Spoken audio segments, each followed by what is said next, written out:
قال الله عز وجل في القرآن العظيم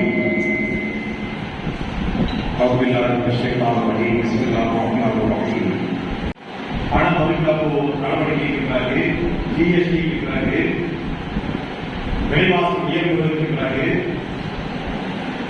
எல்லோரும் நிம்மதி குறைந்து இருக்கிறார்கள். தொழில் செய்கிற எந்த மதத்தை சார்ந்த அரசியலிருந்து மறுப்பிலிருந்து மோடி அரசு ஆட்சி பொறுப்பை இழப்பதற்கு முன் 2014க்கு முன்பு ஒரு கோயில் என்ன வழியில் இருந்தது, இப்போ என்ன வழியில் இருக்காது என்று பார்த்தால் மிகப்பெரிய வித்தியாசம். இந்தியாவுடைய பண மதிப்பு இன்றைக்கு அசாபாரமாக சென்று கொண்டிருக்கிறது. டாலருடைய மதிப்பு இந்திய ரூபாயை வரலாறு காணாத